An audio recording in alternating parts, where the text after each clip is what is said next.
Good evening. Welcome to a very special edition of Bad Lighting, Bad Stories with Megan in bed.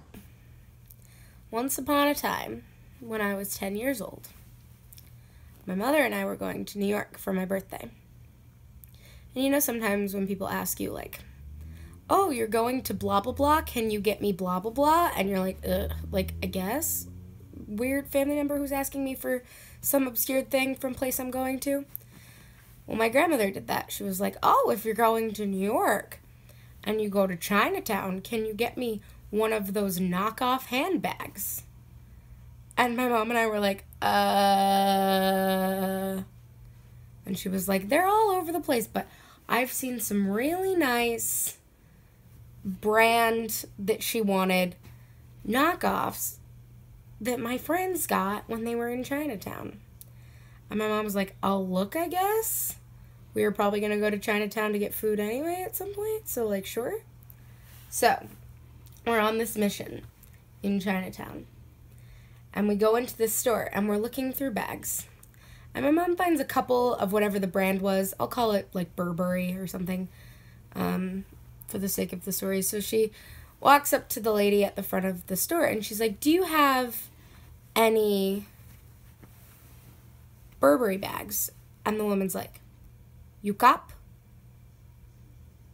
And my mom was like, no. And she was like, where are you from? And my mom was like, my daughter and I are from Orlando. And she, like, looked me up and down. And then she was like, come. And so we followed her. And she went up to a wall that had a bunch of, like, kimono things on it. And she knocked on the wall and then pushed a panel of the wall open.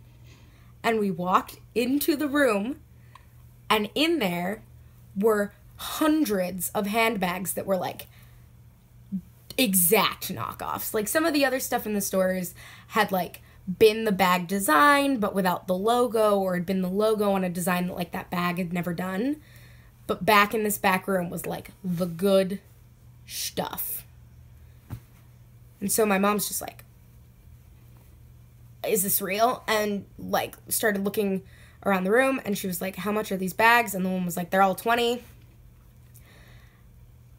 And she was like, okay. And so she started rifling through a bunch of stuff. And then we heard the tinkle of the bell at the front of the store. And the woman goes, shh, bolts out of the room and closes the wall panel, which doesn't open from the inside. And at this point, I was like, we're being sold into white slavery. That's what's happening now. I'm gonna be a slave now. This is my life. Because we were trapped in a room. And my mom's just still looking at bags. And I'm like, don't you realize that we're now in a crate and we're being shipped off? And we're never going to see anyone ever again. And then after maybe like 5 or 10 minutes, my mom has, like, found all the bags that she wants to buy and stands up and looks around and is like, why are we shut in here? And I was like, the woman left and she shut us in. And my mom, like, knocked on the wall. And the woman opened the wall and she was like, I told you, shh. And we were like, we would like to buy these 4 bags. And the woman was like, and so we left the tiny room. My mom bought the bags. And we went home. I hope you enjoyed that story. I definitely enjoyed that story. And now I want to know which bags those are, so I will have to ask Jill the next time I see her. I'll see you tomorrow.